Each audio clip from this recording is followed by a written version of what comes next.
The antiseptic smell of the hospital clung to my scrubs as I trudged down the fluorescent-lit corridor, my shoulders heavy with exhaustion.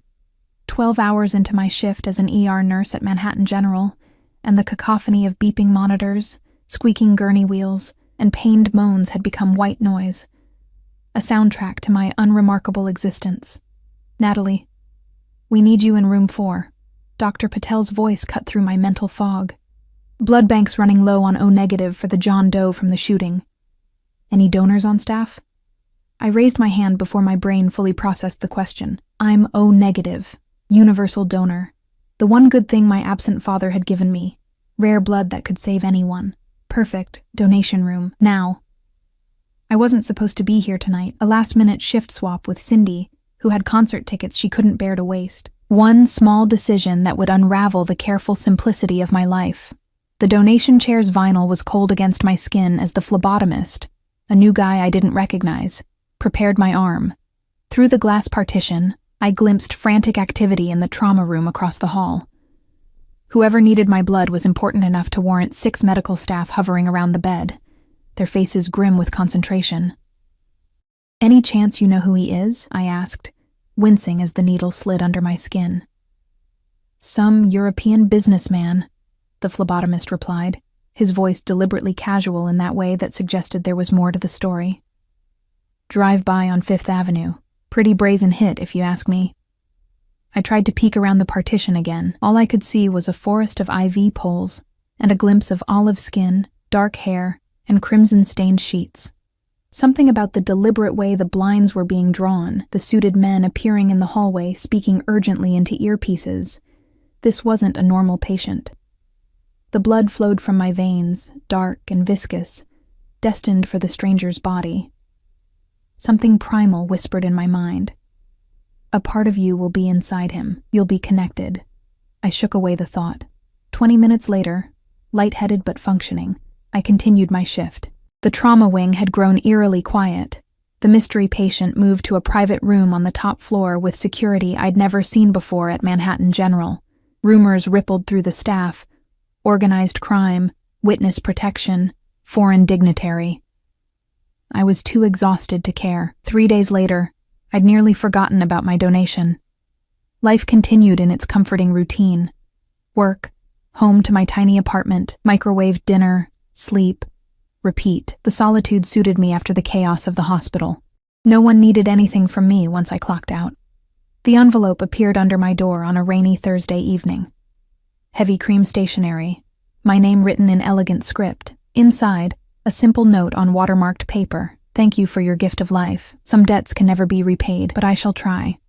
No signature. Alongside it, a small velvet box containing a pair of ruby earrings that even my untrained eye could tell were worth more than my annual salary. My first instinct was to return them. Hospital policy strictly prohibited accepting gifts from patients. My second instinct, as I ran my finger over the exquisite stones, was to wonder how anyone had discovered my home address. I called the hospital administration the next morning, but they claimed no knowledge of the gift or how a patient might have obtained my personal information. Patient confidentiality prevented them from revealing the mystery man's identity, though the supervisor's voice tightened when I described the earrings. She advised me to return them to hospital security immediately. I intended to. I really did. But that night, as I stared at the gleaming stones under my apartment's harsh lighting, curiosity eclipsed caution. I'd been invisible my entire life, to my foster parents who collected checks, to the stream of forgettable dates who never called back, to hospital administrators who couldn't remember my name after 5 years of service. Yet someone had seen me, tracked me down, and sent this extravagant thank you. In a moment of rebellious whimsy, I fastened the earrings to my lobes and examined my reflection. The rubies caught the light, transforming my ordinary features into something almost striking. For once, the face staring back seemed to belong to someone significant. I wore them to my shift the next day, hidden beneath my hair, a secret warmth against my skin, a private rebellion, a tiny flame of importance kindled in my chest. The whispers reached me before I'd finished my first round of vitals. The VIP patient, my blood recipient, had checked out against medical advice, leaving behind a trail of generous tips for the staff and unanswered questions. Natalie, Dr. I. Patel's voice held an unfamiliar note of deference as he approached during my lunch break. "Someone's here to see you. A patient?" "Not exactly." He lowered his voice. "Look, whatever happens, you never heard anything from me. Understood? But the guy from last week, the shooting victim, his name is Salvatore Russo, old Italian family, import-export business officially." The name meant nothing to me, but the way Patel's eyes darted around told me it should. "His driver's waiting for you in the lobby. Says Mr. Russo requests the pleasure of thanking his blood angel in person." Patel's expression was unreadable. "You don't have to go. In fact, if you were my sister, I'd tell you to run in the opposite direction." I should have listened. Should have claimed illness, called security, manufactured any excuse. Instead, curiosity, that fatal flaw of every cautionary tale, propelled me forward. The man waiting in the lobby stood out against the institutional backdrop, like a hawk among pigeons. Impeccably tailored suit, military posture, eyes constantly scanning the environment. When he spotted me, his gaze lingered on my earlobes, visible now with my hair pulled back. "Miss Natalie Chen, not a question. Mr. Russo would be honored if you would join him for dinner this evening, to express his gratitude. I'm working until 8. The words tumbled out before I could formulate a proper refusal. "We'll wait." He handed me a card with an address embossed in gold leaf. "A car will collect you at your apartment at 9. I opened my mouth to object. How did they know where I lived? But he was already walking away, speaking rapidly into his earpiece in Italian. The rest of my shift passed in a haze of anticipation and alarm. Logical Natalie, sensible Natalie, the girl who always checked her locks twice and never talked to strangers, was screaming warnings in my head. But beneath that voice was a quieter, more insistent one. "When was the last time anything interesting happened to you?" At home, I changed 3 times, finally settling on my one good dress, a navy blue sheath that managed to be both modest and flattering. I fastened the ruby earrings with trembling fingers, their weight both reassuring and terrifying. The black Maserati idling outside my building drew stares from neighbors who normally looked through me. The driver, different from the lobby messenger, held the door without speaking. As we glided through the city, I tried to steady my breathing, to remind myself I was a professional who had simply helped a patient. This was just a thank you dinner. Nothing more. We arrived at an unmarked building in Little Italy, its understated exterior belying the armed guards who nodded respectfully as we approached. I was escorted through a private entrance and up an elevator that required a fingerprint scan to operate. The doors opened directly into a penthouse restaurant, or what appeared to be one, except there were no other diners. Only a single table positioned before floor-to-ceiling windows, overlooking the glittering Manhattan skyline. And there he was, standing with his back to me, silhouetted against the city lights. Tall and broad-shouldered, his posture suggesting both power and the recent injury I'd helped treat. When he turned, I felt the air leave my lungs. Salvatore Russo couldn't have been more than 40, but authority etched every line of his face, from the obsidian eyes that assessed me instantly to the strong jaw darkened with precisely maintained stubble. A thin scar traced his left cheekbone, somehow enhancing rather than diminishing his devastating appearance. He was beautiful in the way predators are beautiful, a deadly perfection that triggers both admiration and alarm. "Miss Chen." His voice was deep, accented, each word deliberate. "My blood angel." He gestured to my ears, where his rubies caught the light. "They suit you, though I see now they pale next to your beauty."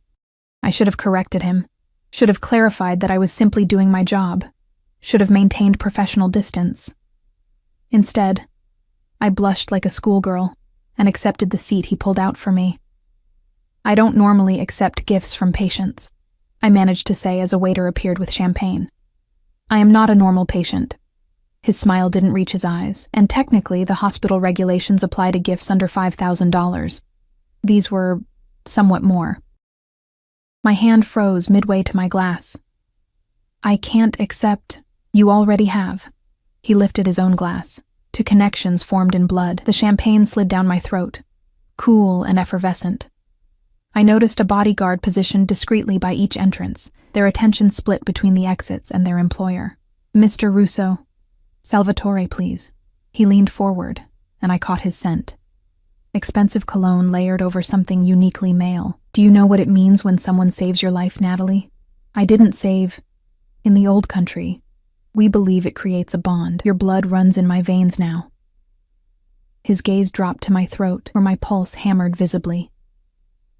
We are connected in the most primitive, unbreakable way. Warning bells clanged in my head, but his intensity was magnetic. No one had ever looked at me with such focus, as though I were the only point of light in a dark universe. It was just a blood donation, I said weakly. There is no just about blood. Something dangerous flickered behind his eyes, especially not blood freely given. The first course arrived, delicacies I couldn't name but that melted on my tongue. We spoke of inconsequential things. My work, his abbreviated version of his import business, my childhood in foster care, his upbringing in Sicily. With each exchange, I felt myself relaxing, drawn into the gravity of his attention. Until his phone vibrated. The change was instantaneous, his expression hardening as he read the message, then firing off a rapid response in Italian. When he looked up, the charming dinner companion had vanished, replaced by someone colder, more calculating. Forgive me, Cara, but our evening must end early, he signaled to his men, who immediately moved into position around us. Antonio will see you home safely. Disappointment flooded me, followed immediately by relief. The logical part of my brain was regaining control, reminding me of all the red flags I'd been ignoring. Thank you for dinner, I said, rising. And please don't feel obligated to. His hand caught mine, his grip gentle but inescapable. This is not the end, Natalie Chen. Merely an intermission. As if to emphasize his point, he raised my knuckles to his lips, his eyes never leaving mine. The gesture was old-fashioned, almost courtly, yet possessed an unmistakable current of possession. Until next time, my blood angel. I didn't realize until the car was halfway to my apartment that he'd slipped something into my hand, a small key on a platinum chain. No explanation, no instructions. Just another mystery from a man who seemed composed entirely of dangerous questions. I should have thrown it away, should have returned the earrings, should have called in sick the next day and changed my phone number, my address, my entire identity. Instead, I placed the key in my jewelry box beside the earrings and went to bed, dreaming of obsidian eyes and blood-red rubies, unaware that I had already unlocked a cage I would never truly escape. 3 weeks passed without word from Salvatore Russo. The ruby earrings remained in my jewelry box, unworn after that night, though I found myself opening the lid daily to confirm they hadn't been a fever dream. The mysterious key hung from its platinum chain beside them, its purpose unknown, a riddle I couldn't solve but couldn't discard. I threw myself into work, taking extra shifts that left me too exhausted for curiosity. Yet each time the hospital doors slid open, I caught myself looking up, half expecting to see his silhouette framed in the entrance. Each black luxury car on the street made my heart stutter. I told myself it was relief when they passed without stopping, not disappointment. You seem distracted, remarked Dr. Patel during a rare quiet moment in the ER. His eyes held knowing concern. Everything okay after that? Dinner? Fine, I said too quickly. It was just a thank you meal. Nothing happened. Good. He glanced around before lowering his voice. Look, I shouldn't tell you this, but I overheard some guys in suits asking about your schedule last week. I told administration not to give out that information. Ice flooded my veins. What guys? Italians. Expensive watches, not much neck. He mimicked a thick-set build. Just be careful, Natalie. Men like Russo don't operate by normal rules. I nodded my thanks, trying to appear appropriately concerned while tamping down the inexplicable thrill that coursed through me. He hadn't forgotten. He was still watching. That evening, I returned to find my apartment building in unusual commotion. Moving vans, workers in uniforms carrying furniture into the elevator. What's happening? I asked Mrs. Goldstein, my elderly neighbor who missed nothing from her strategic position by the mailboxes. New tenant bought the entire top floor, she said, eyes gleaming with gossip. Paying cash from what I heard. Some European businessman. She leaned closer. Very handsome, very mysterious. Came by earlier with an entourage, like something from the movies.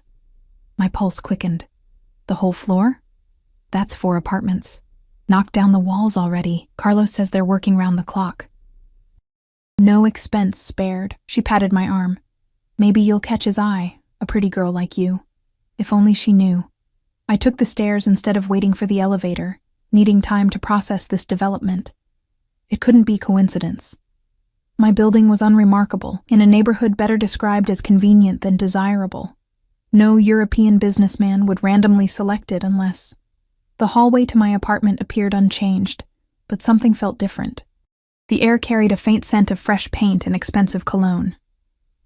My door looked exactly as I'd left it, yet I found myself checking twice that it was properly locked behind me. Inside, everything was in its place, but the hairs on my neck stood on end. Someone had been here. Nothing was missing. On the contrary, my refrigerator now contained prepared meals in glass containers. My near-empty bottle of shampoo had been replaced with an identical full one, and a vase of fresh blood-red roses sat on my kitchen table. Beside it, another cream envelope. My hands trembled as I opened it. The renovations are temporary. Forgive the disturbance. Dine with me tomorrow? The key opens the private elevator to the penthouse. No signature needed. Sleep evaded me that night, my thoughts oscillating between indignation at the invasion of my space and an undeniable fascination with the man who had orchestrated it. By morning, I had decided to confront him, to establish boundaries, to demand explanations. I made it through my shift on autopilot, my mind elsewhere. At home, I showered and dressed with deliberate casualness. Jeans, a simple blouse, minimal makeup. I would not be a willing participant in whatever game he was playing. The key felt heavy as I looped its chain around my neck, tucking it beneath my collar. The service elevator I'd always assumed was broken now had a sleek new panel beside it, with a small keyhole that perfectly fit my platinum key. The elevator ascended silently, opening directly into a space I barely recognized as part of my building. Where once had been 4 modest apartments was now a sprawling penthouse, the walls removed to create an open-concept living area larger than I thought possible. Floor-to-ceiling windows had replaced the exterior walls, offering panoramic views of the city. The decor was minimalist but impeccably luxurious: Italian leather, marble countertops, hardwood floors.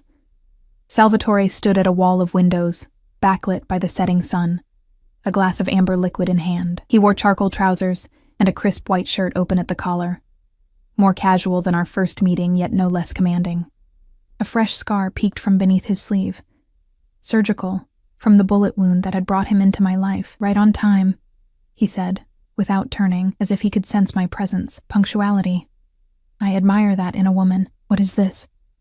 I gestured at the space around us, finding my voice. Why are you in my building? He turned then, his dark eyes assessing me with that same intensity that made me feel simultaneously exposed and fascinating. I dislike inefficiency, he said simply. And traveling across the city to see you seemed inefficient. So you bought my building? The absurdity almost made me laugh. Just the top floor. His lips curved slightly. For now. He moved toward me with a predator's grace, each step deliberate. You're not wearing the earrings. They're too valuable for everyday wear. I stood my ground as he approached, refusing to retreat though every instinct urged caution. Why are you doing this? Doing what, precisely? He was close enough now that I could smell his cologne, could see the faint lines at the corners of his eyes. The gifts, the surveillance, moving in upstairs. Normal people don't do these things. I believe we established I am not normal. His gaze dropped to the chain around my neck, following it to where the key disappeared beneath my blouse. Yet you came anyway, my cheeks heated. To tell you to stop. Stop what? His voice lowered, intimate. Stop thinking about the woman whose blood saved my life? Stop wondering what twist of fate brought you to that hospital on that specific night? Stop feeling this connection? There is no connection, I insisted, even as my body betrayed me, leaning imperceptibly toward his. Liar. The word held no accusation, only certainty. His finger traced the chain around my neck, making my skin tingle. You feel it too. Before I could formulate a denial, A discreet cough interrupted us. A server, uniformed and expressionless, had materialized to announce dinner. Salvatore stepped back, the moment broken. "Shall we?"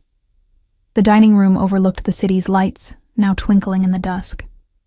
The table was set for two, with china I suspected cost more than a month's rent. As we ate, exquisite cuisine prepared by what was evidently his private chef, Salvatore steered the conversation to safer topics: my work, my interests, my background. "You mentioned foster care," he said, refilling my wine glass. "No family?" "My mother died when I was 7, father unknown. I rarely discussed this, but the wine and his attentiveness loosened my reserve. I bounced around the system until aging out, put myself through nursing school." Something flickered in his eyes, understanding, perhaps even admiration. "Self-made. You built yourself without foundation. That takes remarkable strength." "Or desperation," I countered. "Never diminish your accomplishments, Natalie." His tone hardened briefly. "The world will do that enough." The conversation shifted to his own background, the carefully edited version. Born in Sicily to a traditional family. Educated in Switzerland. Took over the family import-export business after his father's untimely death. Now based primarily in New York, with interests across Europe and Asia. What he didn't say spoke volumes. No mention of the armed guards I'd glimpsed in the hallway. No explanation for the suspicious looks from the kitchen staff. Equal parts fear and reverence. No acknowledgement of the constant vibration of his phone, which he checked discreetly but regularly. After dinner, he led me to a terrace I hadn't noticed before. A private outdoor space with a small garden and comfortable seating. The night air carried the first hint of autumn crispness. "You have questions?" he said, settling beside me on a cushioned bench. "Too many." I hesitated, then decided on directness. "What do you want from me, Salvatore, currently?" His eyes gleamed in the low light. "To enjoy your company, to understand the woman who is now part of me." He indicated his chest, where my blood now flowed in his veins. "Beyond that, we shall see. I'm a nurse. I've given blood to dozens of patients. It doesn't make us connected. Perhaps not for you." Something haunted crossed his features. "But when you live in my world, Natalie, believing in signs and bonds becomes necessary for survival. The night I was shot, that was meant to be my end. Instead, I received life from a stranger who asked nothing in return. In my experience, such things do not happen by chance." I wanted to argue, to insist on coincidence and medical science, but the conviction in his voice gave me pause. "What happened that night? Why were you shot?" His expression shuddered. "Business disagreement. Most business disagreements don't end in gunfire. Mine sometimes do." He reached out, tucking a strand of hair behind my ear, his fingers lingering against my cheek. "You know what I am, don't you? Even if you don't say it aloud." I swallowed hard. "I have suspicions, and yet, you came tonight." His thumb traced my lower lip, sending electricity down my spine. "Curious, Natalie. Brave, Natalie. What am I to do with you?" The question hung between us, loaded with possibilities that both frightened and thrilled me. I should have pulled away, should have stood up, walked to the elevator, and never looked back. Instead, I remained frozen under his touch, my heart thundering in my chest. His phone vibrated again, the spell broken. Salvatore's face transformed as he read the message, hardening into something cold and calculating. He stood abruptly. "I must attend to something. Antonio will escort you home." His tone was clipped, all warmth evaporated. "We'll continue this another time." Just like that, I was dismissed. The mysterious, attentive Salvatore replaced by a man clearly accustomed to giving orders and having them obeyed without question. I felt oddly bereft as a stone-faced security guard led me to the elevator. "Wait," I said as the doors began to close.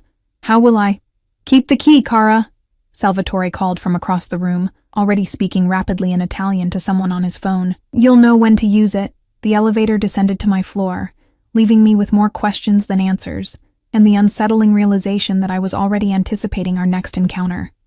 Back in my apartment, I found another change. A small box on my bed containing a phone I hadn't owned before. It was already charged with only one contact programmed into it. I should have reported him. Should have moved apartments. Should have thrown the phone, the key, and the earrings into the East River. Instead, I placed the phone on my nightstand and climbed into bed, wondering what new lines I would cross tomorrow. The new phone remained silent for 2 days. I carried it everywhere, checking it compulsively despite myself, torn between relief and disappointment at its blank screen. The key around my neck grew familiar, warming against my skin beneath my scrubs as I moved through my shifts at the hospital. Everything about my daily life appeared unchanged, yet nothing felt the same. I caught myself scanning rooftops, looking for the security personnel I now suspected were always watching. The black SUV parked across from the hospital entrance. Was it the same one each day? The delivery man who never quite looked me in the eye when he brought flowers to the nurse's station? Did his accent sound Italian? "Chen, you with us?" Dr. Patel's voice snapped me back to the present during morning rounds. I asked about the patient in 204. "Sorry," I mumbled, focusing on the chart in my hands. "Mr. Abernathy is stable, vitals improving after last night's transfusion." Patel studied me with narrowed eyes as our colleagues moved ahead to the next room. "You sure you're okay? You seem distracted." Before I could respond, the burner phone in my pocket vibrated. The first time since I'd received it. My heart leapt traitorously. "Fine," I assured him, fighting the urge to check the message. "Just tired." In the bathroom, I locked myself in a stall to read the text. "Car waiting at end of shift. Wear something formal. S. No request, no question mark." Just an assumption of compliance that should have infuriated me. Instead, my pulse quickened with anticipation. The rest of my shift crawled by. At exactly 7, I exited the hospital to find a black Maserati idling precisely where the message had promised. The driver, Antonio I recognized, opened the door without speaking. "I need to go home first," I said, sliding into the leather interior. "I don't have anything formal with me." "Not necessary, Miss Chen." Antonio's voice was professionally detached. "Mr. Russo has arranged everything." We drove not to my apartment, but to an exclusive boutique in the Upper East Side. Though it was well past closing time, the shop was lit up and staffed with eager attendants who clearly expected me. A strikingly elegant woman greeted me by name. "Miss Chen, welcome. I'm Sophia, Mr. Russo's personal stylist. We have several options prepared for tonight's event." "Event," I echoed, increasingly unsettled by how thoroughly my evening had been orchestrated without my knowledge. "The charity gala," she said, as if I should know. "Now let's find something that will complement those remarkable eyes of yours." What followed was a surreal hour of being draped in couture dresses worth more than my annual salary. Sophia circling like an artist contemplating a canvas. We settled on a midnight blue gown that fell like liquid from a single shoulder, the fabric catching light with subtle iridescence. My reflection was startling. The woman in the mirror looked sophisticated, significant, nothing like the invisible nurse who blended into hospital corridors. "Perfect," Sophia declared. "Now hair and makeup." I emerged from the boutique transformed, hair swept into an elegant updo, makeup enhancing features I hadn't known were worth enhancing. Antonio's eyebrow raised fractionally, the only indication that my appearance had changed at all, before he opened the car door again. We arrived at the Metropolitan Museum of Art, its facade illuminated for an evening event. A red carpet stretched from the street to the entrance, flanked by photographers capturing the arrivals of New York's elite. My stomach clenched with sudden panic. "I can't go in there," I whispered to Antonio. "I don't belong in this world, Mr. Russo disagrees," he replied, unmoved. "He's waiting at the top of the steps," and there he was. Salvatore Russo stood like a sentinel above the glittering crowd, imposing in a tuxedo that emphasized the broad shoulders and narrow waist of a man who maintained his physical power as carefully as his financial kind. Even from a distance, his focus cut through the chaos, fixed on me with laser precision as I emerged from the car. The intensity of his gaze drew me forward like a magnetic force. I moved up the steps toward him, peripherally aware of curious glances, whispered questions, camera flashes. Salvatore Russo rarely attended public functions, I would later learn, and never with a woman on his arm. "You are breathtaking," he said when I reached him. taking my hand and bringing it to his lips in that old-world gesture that sent heat spiraling through me. His eyes lingered on the platinum chain visible at my collarbone. "You wore the key." "It matched the dress," I lied, unwilling to admit I hadn't taken it off since he'd given it to me. His knowing smile suggested he wasn't fooled. "Shall we?" Inside, the museum had been transformed into a fantasy of wealth and influence. Art masterpieces watched silently as New York's most powerful figures circulated beneath crystal chandeliers, champagne flowing freely, conversation a sophisticated hum punctuated by occasional laughter. Salvatore kept me close, his hand at the small of my back, as he navigated the room with practiced ease. He introduced me simply as Natalie, offering no explanation for my presence that might have satisfied the curious eyes that followed us. I noticed how people responded to him, with careful deference tinged with wariness. Conversations paused when he approached. Men straightened their posture. Women's smiles became more deliberate. "Why am I here?" I whispered during a momentary lull, as a waiter offered champagne.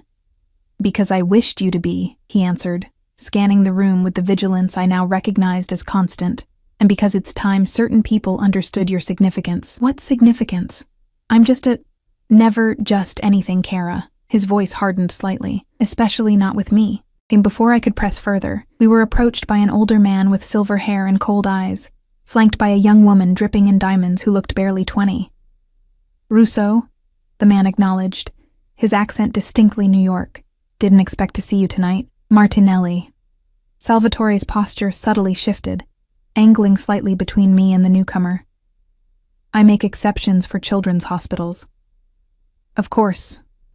Martinelli's gaze slid to me, assessing in a way that made my skin crawl. "Aren't you going to introduce your lovely companion?" "This is Natalie," Salvatore said, his tone offering no further details.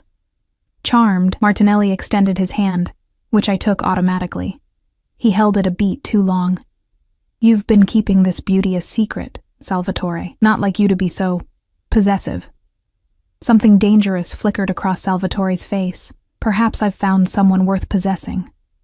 The air between the men crackled with unspoken tension. I extricated my hand from Martinelli's grip, unsettled by how quickly the pleasant veneer had thinned to reveal something volatile beneath. "If you'll excuse us," Salvatore said with cold courtesy, steering me away before Martinelli could respond. "Who was that?" I asked when we were safely across the room. "Business associate." Salvatore's jaw was tight, with boundary issues. "Is he like you?" His laugh held no humor. "We operate in adjacent circles." He glanced down at me, his expression softening marginally. "Don't concern yourself with Martinelli. He's become irrelevant." The rest of the evening passed in a whirlwind of introductions and veiled conversations I only partially understood. Salvatore remained attentive, his hand rarely leaving my waist, his eyes constantly monitoring our surroundings even while appearing engaged in pleasantries. I observed him in this environment, how he commanded respect without raising his voice, how others seemed to orbit around him like planets around a sun. Occasionally his phone would vibrate, and he would check it discreetly, sometimes excusing himself for brief periods while leaving me in Antonio's watchful care. During one such absence, I retreated to a quiet alcove for a moment's respite from the overwhelming stimuli. The gallery was nearly empty. Most guests congregated in the main hall where dinner would soon be served. "So you're Russo's new plaything." The voice, Martinelli's, came from behind a Greek statue, startling me. "Gotta say, you're not his usual type. Less obvious." I stepped back, suddenly aware of my isolation. "Mr. Russo will be returning shortly." "I'm sure he will." Martinelli moved closer, his cologne too strong, his smile too practiced. "He's keeping quite the close eye on you." "Makes me curious what's so special." "Nothing's special," I said, edging toward the doorway. "I'm just a nurse." "A nurse?" His eyebrows rose. "Now that is interesting. Salvatore usually prefers women who, well, let's say who already understand our world." "I should get back. Word of advice, sweetheart." He blocked my path casually. "Whatever hold you think you have on him won't last. Men like us don't change, and Salvatore Russo has left a long trail of discarded women who thought they were different. Step away from her." Salvatore's voice cut through the space like a blade. low and deadly. Martinelli raised his hands in mock surrender, though his smile remained. Just getting acquainted with your nurse, Salvatore. Fascinating career choice. The next time you speak to her, if there is a next time, you will address her as Miss Chen and maintain appropriate distance. Salvatore's expression was frigid, controlled fury radiating from every line of his body. Am I clear? Something unspoken passed between the men, some power calculation I couldn't decipher but could feel. Martinelli's smile faltered. Crystal, he said finally, then nodded to me. Miss Chen. He retreated, leaving a charged silence in his wake. Salvatore remained rigid, his eyes tracking Martinelli until he disappeared back into the main hall. We're leaving, he announced, taking my elbow with gentle but firm pressure. The dinner hasn't even started, I protested weakly. The purpose of our attendance has been fulfilled. His voice was clipped as he guided me toward a side exit where, somehow, Antonio was already waiting with the car. The drive passed in tense silence. I stared out the window, processing the evening's undercurrents, while Salvatore made several calls in rapid Italian. His voice grew sharper with each conversation, his free hand occasionally clenching into a fist on the seat between us. We arrived not at my apartment, but at his penthouse. The elevator ride was charged with unspoken tension. Are you going to explain what happened back there? I asked as we entered his living space, kicking off the uncomfortable heels I'd been provided. Salvatore crossed to a bar cart, pouring amber liquid into 2 crystal tumblers. Martinelli is a relic who has forgotten his place. What does that mean? I accepted the drink he offered, needing its warmth. And what was all that about making people understand my significance? He studied me over the rim of his glass. There are circles within circles in my world, Natalie. Tonight, I placed you in the innermost one. I never asked to be in any circle of your world, I said, frustration finally breaking through.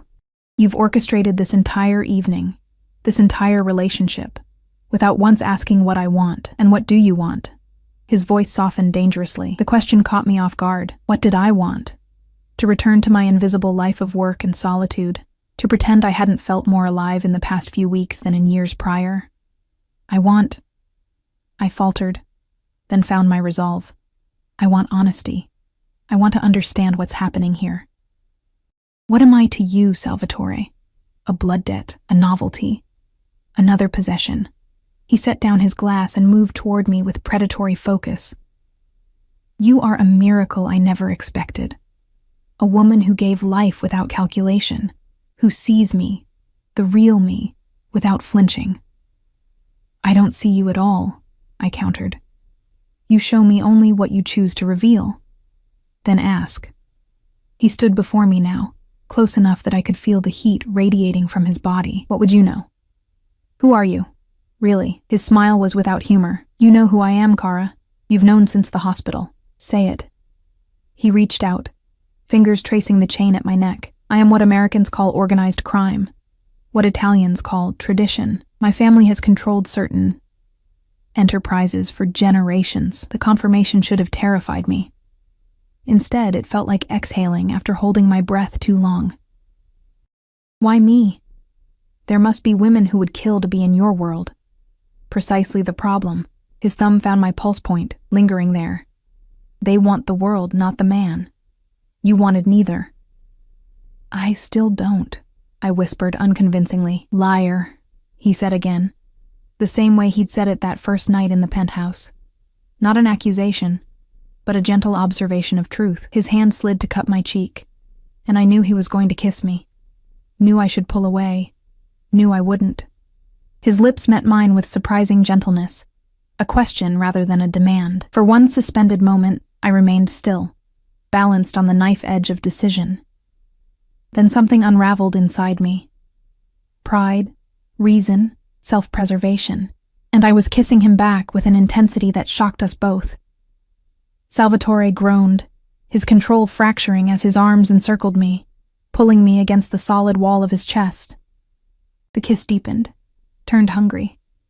Years of my solitude combusting in the heat between us. His hands traced the bare skin of my back, where the dress dipped low, each touch igniting new flames. Natalie. He breathed against my mouth, my name transformed into a prayer. Tell me to stop. It was the first time he'd sought my permission for anything, and the irony wasn't lost on me even in my dazed state. Here, in this most intimate moment, he was finally giving me choice. Don't stop, I whispered, surprising myself with my certainty. His eyes darkened, pupils dilating until only a thin ring of brown remained. Without warning, he lifted me effortlessly, my legs wrapping around his waist as he carried me through the penthouse to a bedroom I hadn't seen before. The space was masculine and minimal, dark woods, crisp linens, and windows overlooking the glittering city. He laid me on the bed with unexpected reverence, stepping back to look at me with an expression of wonder and barely restrained desire. "You are so beautiful it hurts to look at you," he said, voice rough. My midnight gown pooled around me like spilled ink, my hair coming loose from its elegant arrangement. I should have felt vulnerable, exposed. Instead, I felt powerful, watching this dangerous man struggle for control because of me.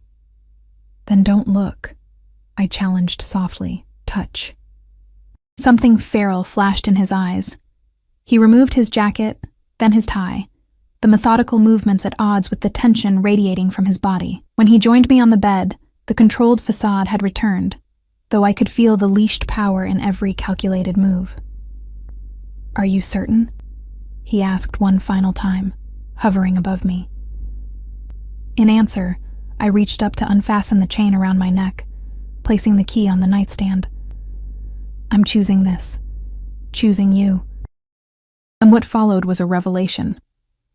Beneath his controlled exterior, Salvatore Russo was a man of fierce passions and surprising tenderness. He worshipped my body with the attention of someone memorizing a masterpiece, discovering sensitivities I hadn't known I possessed. When we finally joined, the intensity nearly undid me. Not just physical pleasure, but a bone-deep sense of connection I'd never experienced before. After, as we lay tangled in sheets in each other, the city lights creating patterns across our skin, I traced the surgical scar on his chest, where the bullet had nearly ended him, where my blood now flowed in his veins. "Do you believe in fate?" I asked, voice hushed in the darkness. His fingers played with my hair, gentle in a way that seemed incongruous with the man the world knew. "I believe in signs, in debts, in bonds forged in moments that alter the course of lives." "Is that what this is? A debt you're repaying?" He tilted my chin up, forcing me to meet his eyes. "Do not diminish what's between us, Natalie. This is far more than obligation." I wanted to believe him, desperately. But doubt crept in, impossible to banish completely. "Your world and mine, they don't overlap. What happens when the novelty wears off? When you remember who you are and who I am?" "I have never forgotten who I am." His voice hardened slightly. "And I see you more clearly than you see yourself." "What does that mean?" "It means you've been surviving, not living, existing in the margins of a world that never recognized your worth." His fingers skimmed my cheek. "Until now." The words struck a chord so deep I flinched, unprepared for how thoroughly he'd read me. The unremarkable girl from foster care who'd built a life of service but never belonging, who'd given and given without expectation of return, because experience had taught her to expect nothing. "I should go home," I murmured, suddenly overwhelmed. "You are home," Salvatore countered, his arm tightening around me. "Stay." And I did. Dawn found us still entwined, my head on his chest, his heartbeat steady beneath my ear. I studied his sleeping face, relaxed in a way it never was in waking hours. The perpetual vigilance softened, the calculating mind at rest. In sleep, I could see traces of the boy he must have been before the weight of his empire settled on his shoulders. His phone vibrated on the nightstand, the screen illuminating with a name in Italian. Careful not to wake him, I slipped from the bed and into the adjoining bathroom, giving him privacy for what was clearly business. The bathroom was a monument to luxury, marble and glass, with a rainfall shower large enough for 4. My reflection caught me by surprise. Hair tousled, lips slightly swollen from his kisses, a faint bruise blooming on my collarbone where his passion had marked me. I looked transformed, awakened, a woman who had been thoroughly claimed. When I emerged, wrapped in a plush robe I'd found hanging on the door, Salvatore was dressed in sleek, casual wear, his expression serious as he ended his call. "Business?" I asked, hovering uncertainly. "Always." He crossed to me, dropping a kiss on my forehead. "I have to go out for a few hours. Antonio will take you anywhere you wish, or you can stay here." "I have a shift at noon," I reminded him. Something like displeasure flickered across his features. "Call in sick." "I can't just—" "You can." He cut me off gently but firmly. "Your dedication is admirable, Natalie, but perhaps it's time to reconsider your priorities." Irritation flared. "My work is important. I save lives, and now your life should be saved in return." He tucked a strand of hair behind my ear. "You've given enough to strangers." "It's not about giving. It's who I am." He studied me for a long moment. "We'll discuss this later. For now, Antonio will drive you home or to the hospital, whichever you prefer." The dismissal was gentle but clear. I dressed in clothes that had appeared mysteriously in his closet, designer jeans and a cashmere sweater in exactly my size, tag still attached. Antonio waited in the foyer, expressionless as ever. "Where to, Miss Chen?" "My apartment, please." The drive was silent. I watched the city transform from the manicured wealth of Salvatore's neighborhood to the practical functionality of my own, feeling the disparate pieces of my life refusing to reconcile. My apartment seemed smaller than I remembered, drab after the opulence of the penthouse. Yet it was mine, earned through my work, my choices. I showered and changed into scrubs, determined to maintain at least this fragment of my identity. The burner phone buzzed as I prepared to leave for my shift. Tonight, 8 p.m. Again, no question, no request, just expectation. I tucked the phone away without responding and headed to the hospital, immersing myself in the familiar rhythms of taking vitals, changing dressings, and administering medications. The ordinariness was both comforting and stifling. "You seem different," Dr. Patel remarked during a coffee break. "Something happened with your friend?" I flushed, wondering if my transformation was that obvious. "It's complicated. With men like him, it always is." His expression turned serious. "Be careful, Natalie. I've seen cases come through this ER, women associated with certain organizations. It never ends well." "I know what I'm doing," I said, more to convince myself than him. "Do you?" He held my gaze. "These men live by different rules. What seems like protection can become a cage." His words echoed in my mind as I finished my shift. A cage. I recalled Salvatore's suggestion that I reconsider my priorities, meaning my career, my independence. The way decisions were made for me without consultation. The constant surveillance I was increasingly certain surrounded me. By 8 o'clock, my apartment felt like a battleground between desire and self-preservation. The key to the penthouse weighed heavy in my palm as I debated. Going upstairs meant taking another step into his world. Staying put meant asserting boundaries he seemed determined to cross. At 8:30, a knock at my door startled me from my deliberation. Salvatore himself stood in the hallway, dressed impeccably as always, his expression unreadable. "You didn't come up," he stated simply. "I was thinking." A dangerous pastime. His attempt at humor fell flat, tension radiating between us. "May I come in?" I stepped aside, watching as he surveyed my modest space with eyes that missed nothing. It struck me that this was the first time he'd actually entered my apartment, despite clearly having had access before. "You're upset," he observed, turning to face me. "I'm confused," I corrected. "This is moving very fast, and I feel like I'm losing control of my own life." "Control is an illusion, Kara." He moved closer, his presence immediately dominating the small room. "We never have as much as we believe." "That's easy for you to say. You control everything and everyone around you." A shadow crossed his face. "Not everything. Not the bullet that nearly killed me. Not the enemies who grow bolder each day." For the first time, I glimpsed genuine concern beneath his confident exterior. Is that why you were shot? Enemies? He sighed, running a hand through his immaculate hair. A rare gesture of discomposure. There's a power shift happening. Old alliances breaking, new threats emerging. Martinelli is merely one face of a larger problem. And last night? That wasn't just a charity event, was it? No, his honesty was unexpected. It was a statement, declaring you under my protection. I don't need protection. You do now. His voice hardened. Being with me comes with complications. The implications sank in slowly. Because now I'm a target. He closed the distance between us, taking my hands in his. Nothing will happen to you. I would burn this city to ash before allowing you to be harmed. The frightening part was that I believed him, and that the declaration, which should have terrified me, instead sent a forbidden thrill through my body. What was happening to me? This isn't the life I chose, I said softly. Perhaps it chose you. His thumb traced circles on my palm.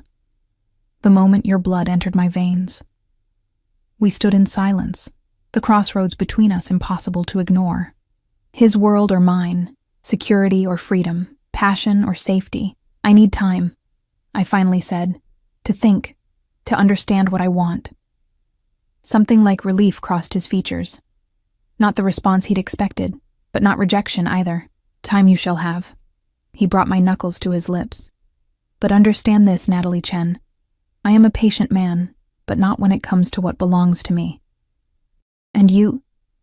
His eyes locked with mine, intense and possessive. You have been mine since the moment your blood saved my life. He left me with those words hanging in the air, the implication clear. My time for consideration was granted, not given. A temporary concession from a man unaccustomed to waiting. I slept fitfully that night, dreams filled with blood and rubies and cages with golden bars. When morning came, I made a decision. I would maintain my normal routine, my identity, while trying to understand the magnetic pull Salvatore exerted on my heart and body. For 3 days, I kept to my resolution. I worked my shifts, declined dinner invitations delivered via the burner phone with polite excuses, and tried to convince myself I was regaining balance. Salvatore didn't press, didn't appear at the hospital or my apartment. His restraint should have reassured me. Instead, I found myself listening for his footsteps, checking the phone for messages, disappointed by his respect for my requested space. On the 4th day, everything changed. I was midway through my morning shift when the atmosphere in the ER subtly shifted. Security guards appeared at entrances, speaking urgently into radios. Dr. Patel approached me with uncharacteristic tension in his shoulders. Natalie, take your break now, he said quietly. Use the staff exit. What's happening? I glanced toward the commotion at the ambulance bay. Multiple gunshot victims coming in. His eyes held warning. Italian males. Designer suits. Sound familiar? My blood ran cold. Salvatore? I don't know. But the police scanner mentioned an ambush at some restaurant in Little Italy. You should make yourself scarce, just in case. I nodded mechanically, but the moment he turned away, I moved toward the trauma rooms rather than the exit. The first ambulance had arrived, paramedics rushing in with a gurney. I glimpsed a bloodied torso, dark hair. My heart stopped. But it wasn't Salvatore. I recognized the patient as one of his security team, the quiet man who often stood behind Antonio. 2 more ambulances arrived in quick succession, each bearing men I'd seen in Salvatore's orbit. My nursing instincts took over, and I was reaching for gloves when a firm hand gripped my arm. Not these patients, Patel warned. Trust me on this. Where's Salvatore? I demanded, panic rising. Was he involved? Before he could answer, the emergency doors burst open. Not paramedics this time, but Antonio, his normally immaculate appearance disheveled, blood staining his shirt. Though he appeared uninjured, his eyes locked on mine with laser focus. Miss Chen, he said, crossing the room with purpose. You need to come with me. Now, is he hurt? Is Salvatore hurt? The question tore from my throat. Antonio's expression revealed nothing. Please, it's not safe here. Police officers were entering the ER now, their presence adding to the chaos. One pointed toward Antonio, speaking into his radio. We need to go. Antonio insisted, taking my elbow. Dr. Patel stepped between us. She's on duty. You can't just... It's okay, I interrupted, making a split-second decision. I'll go. I grabbed my bag from my locker and followed Antonio through the staff exit to a waiting SUV, not the usual sleek Maserati, but something more armored, with tinted windows. The moment the doors closed, the driver accelerated, taking corners with alarming speed. What happened? I demanded. Is Salvatore alive? Antonio's stoic mask cracked slightly. Alive, yes, but the situation is complicated. Take me to him. That's not possible right now. I'm taking you somewhere safe. I don't want safe. I want answers. My voice rose with fear and frustration. I'm a nurse. If he's hurt, I can help. The best way to help is to stay alive and unharmed, Antonio replied, checking his phone as messages poured in. Mr. Russo was explicit about your protection being the priority. We drove for nearly an hour, leaving the city behind, eventually turning onto a private road that wound through dense trees. A massive iron gate opened at our approach, revealing a sprawling estate set back from the road, a fortress disguised as a country manor, with discreet security visible at strategic points. What is this place? I asked, as we pulled up to the entrance. One of Mr. Russo's properties. You'll be safe here until the situation is contained. The interior was elegant, but fortified. I noticed the thickness of the doors, the reinforced windows, the subtle security cameras. A housekeeper appeared, introducing herself as Maria, leading me to a suite of rooms that had clearly been prepared in advance. Fresh flowers, clothes in my size in the closet, even my preferred brand of toiletries in the bathroom. How long am I supposed to stay here? I asked Antonio. Until Mr. Russo comes for you or sends word. His tone made clear the conversation was over. Maria will provide anything you need. With that, he departed, leaving me in a gilded prison with no information about what had happened to the man whose blood now seemed inextricably linked with mine. Hours passed in agonizing slowness. I tried the television, finding news reports of a suspected organized crime incident in Little Italy. 3 dead, multiple injured, no names released. My burner phone had no signal in this remote location, and the house phone connected only to Maria or security. Night fell, bringing storms that lashed at the windows, matching my turbulent emotions. I paced the suite, alternating between worry for Salvatore and anger at being whisked away without consent. The power dynamics that had both attracted and concerned me were now in full display. I was a protected asset, moved like a chess piece at his command, even in his absence. Around midnight, I heard commotion downstairs, raised voices, hurried footsteps. I rushed to my door, opening it to find Maria blocking the hallway. "Please return to your room, Miss Chen," she said firmly. "What's happening? Is Salvatore here?" Her expression softened slightly. "The doctor is with Mr. Russo now. I will inform you when—" I pushed past her, nurse's instincts overriding decorum. I am a doctor. A slight exaggeration, but necessary. Following the sounds of activity, I descended the grand staircase and moved toward what appeared to be a study. 2 guards stood outside, straightening at my approach. "Let her pass," came a familiar voice from within. Not Salvatore's, but Antonio's. The guard stepped aside reluctantly. I entered to find a scene from a war zone transplanted into luxury surroundings. Medical equipment had transformed the study into a makeshift treatment room. And there, on a leather couch, lay Salvatore. He was conscious but pale, his shirt removed to reveal blood-soaked bandages around his shoulder and torso. A man in surgical scrubs was examining the wounds while Antonio stood guard nearby. Salvatore's eyes, though glazed with pain, found mine immediately. "Natalie." My name on his lips sounded like relief. "You shouldn't be here." I moved to his side, nurse mode activating as I assessed his condition. "Gunshot wounds? Why isn't he in a hospital?" "Too dangerous," Antonio answered. "Hospitals have too many entry points, too many unknown variables." I turned to the doctor, who looked exhausted. "Status?" He seemed startled by my professional tone, but but answered automatically. 2 GSWs, shoulders a through and through clean. Abdominal wound more concerning. Bullets still lodged near the liver. He's lost significant blood, needs surgery, but refuses transport. I'm not leaving this property while Natalie is here, Salvatore said, voice strained but commanding. Bring whatever you need. The doctor looked exasperated. I've told you, without proper facilities. I'm O negative, I interrupted, rolling up my sleeve. Universal donor. Salvatore's eyes locked with mine. The symbolism not lost on either of us. Once again, my blood would flow into his veins, but this time, with full knowledge of who and what he was. No, he protested weakly. You've given enough. I sat beside him, already examining the medical supplies. It appears I haven't. The next hours passed in a blur of medical procedures. I assisted the doctor. Dr. Reeves, I learned, a private physician accustomed to treating injuries that couldn't be reported, as he removed the bullet and repaired the damage. My blood transferred to Salvatore through medical tubing, creating an even more tangible connection between us. By dawn, Salvatore was stabilized, sleeping under sedation. I sat beside him, exhausted but unwilling to leave. Antonio entered quietly, placing a hand on my shoulder. You should rest, he said, with unexpected gentleness. I'll stay with him.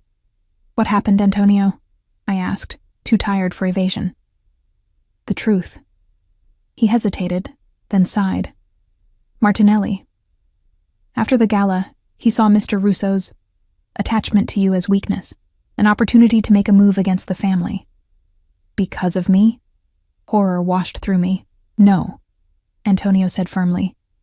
This conflict has been brewing for months. Martinelli merely accelerated his timeline, believing Mr. Russo would be distracted. Was he? The question was barely a whisper. Antonio's expression softened. Mr. Russo is never distracted from business. But yes, his concern for your safety influenced his movements yesterday. Made him predictable. Guilt crushed my chest. Those men in the hospital will recover, he assured me. As for Martinelli, a grim satisfaction crossed his features. He will trouble no one ever again. The implication hung heavily in the room. I should have been horrified, should have recoiled from the violence that surrounded Salvatore's existence. Instead, I felt a complicated relief, mingled with concern only for the man before me. What happens now? I asked. Now we wait. For him to heal. For the situation to stabilize. And then? Antonio studied me with unexpected perception. That depends on you, I think. I remained by Salvatore's side throughout the day, monitoring his vitals, changing his dressings, administering medications. By evening, he was conscious again, his natural strength asserting itself despite the trauma his body had endured. You're still here, he murmured, reaching for my hand. Where else would I be? His fingers tightened around mine. Safe, away from this life. I'm exactly where I need to be. The certainty in my voice surprised us both. He struggled to sit up, wincing with the effort. Natalie, listen to me. What happened yesterday? It's the reality of my world, the danger, the violence, the constant vigilance. I was selfish to bring you into it. You didn't bring me anywhere, I countered. I chose to follow. Did you? His eyes searched mine. Or did I manipulate circumstances until you had no real choice? The question struck at the heart of my own doubts. Had I been gradually ensnared? My independence eroded through calculated moves?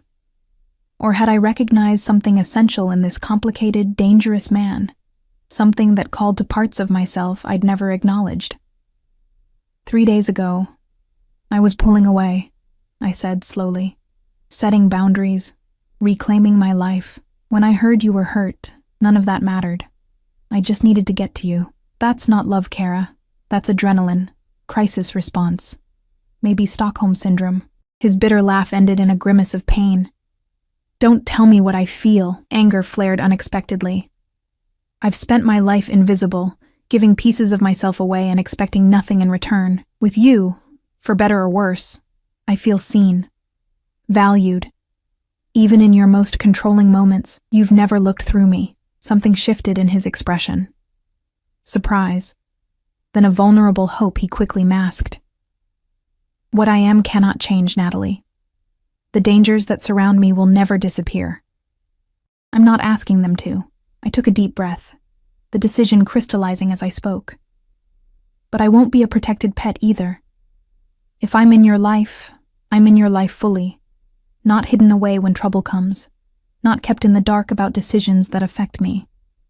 You're asking to be a partner to a man whose business partners occasionally try to kill him, he said incredulously. Do you understand what you're saying? Probably not entirely, I admitted. But I understand enough. I want truth between us, Salvatore. Complete truth. He was silent for a long moment, internal calculations visible in his eyes. Finally, he nodded once, decisively. Truth, then. I love you, Natalie Chen, from the moment your blood saved my life, perhaps. Or maybe from the first time you stood your ground against me. I didn't plan it. Didn't want it. Love is vulnerability, and men in my position cannot afford vulnerability. The confession, raw, unvarnished, stole my breath. Vulnerable, yet here you are. Here I am, he agreed, grimacing as he shifted position. Shot because I was thinking of you instead of watching for Martinelli's men. Breaking every rule I've lived by. Risking everything. Is it worth it? I asked softly. His free hand rose to cup my cheek. That is the question, isn't it? Is Natalie Chen worth restructuring an empire for? Worth changing habits that have kept me alive for decades? I waited, heart suspended. The answer, terrifyingly, is yes. His thumb traced my lower lip, but the question remains whether I am worth the danger you'll face, the compromises you'll make, the normal life you'll forfeit. I had spent the hours of his surgery contemplating exactly this. The nurse who saved lives in the conventional way, versus the woman who could stand beside this powerful, complicated man as he navigated his dangerous world. The invisible existence I'd constructed versus the vibrant, if perilous life that beckoned. I've never had a normal life, I said finally, and I've never felt fully alive until you. There will be rules, he warned, steel entering his voice despite his weakened state. Non-negotiable precautions, security measures, and there will be limits to those rules, I countered. My work, my independence. These aren't accessories I'm willing to discard. A smile, genuine, not the calculated charm he often deployed, transformed his face. Negotiating terms already. You'll be formidable in this world. I'm not joining your business, I clarified quickly. No, but you would be joining my life. The two cannot be entirely separated. His expression turned serious again. I cannot promise safety, Natalie, but I can promise that every resource at my disposal, every man, every dollar, every ounce of my strength, will be dedicated to protecting what's mine. And make no mistake, his voice deepened possessively. You are mine, as surely as my blood is now yours. I should have bristled at the declaration. Instead, I felt a sense of rightness settle in my bones. And you are mine, I replied, the words carrying the weight of choice, of claiming rather than being claimed. All of you, the businessman, the protector, the patient, the man. 6 months later, I stood on the terrace of our Sicilian villa, watching the Mediterranean sparkle under the setting sun. My nursing license had transferred internationally, allowing me to work part-time at a local clinic while completing a trauma specialization. Salvatore's business had evolved, some aspects eliminated entirely, others legitimized, the empire restructuring around its emperor's new priorities. The danger hadn't disappeared, but it had changed shape. I was no longer kept in protected ignorance, but included in security briefings, aware of threats, involved in decisions. The ruby earrings he'd first given me had been joined by other pieces, each marking milestones in our unconventional romance, but none so precious as the platinum band on my left hand, inset with a single ruby that matched the key I still wore around my neck. I heard his footsteps before I felt his arms encircle my waist from behind, his now familiar scent enveloping me as he pressed a kiss to my neck. Regrets, cara mia, he murmured against my skin. I leaned back into his solid strength, watching the sun sink into the sea, a world away from the Manhattan hospital where my blood had first flowed into his veins, binding us in ways neither science nor superstition could fully explain. Not one, I answered truthfully, turning in his arms to face the man who had seen me when I was invisible. The dangerous guardian who had shown me that safety and passion weren't mutually exclusive. The complicated soul whose darkness complemented rather than extinguished my light. Some choices rewrite destiny. Blood calls to blood, he agreed. The words an echo of what he'd told me in those first tentative days. His hand rested protectively over my abdomen, where our child, not yet announced but suspected, might already be growing. A new blood bond, a continuation of what had begun in that hospital room. As his lips found mine in the fading light, I knew with bone-deep certainty that some connections transcended logic, defied categorization. What had begun with an anonymous donation to a dying stranger had transformed into a bond neither of us had sought, but both had ultimately chosen. A love story written in blood, sealed with rubies, and destined to leave its mark on two worlds that had never been meant to merge. Until they did.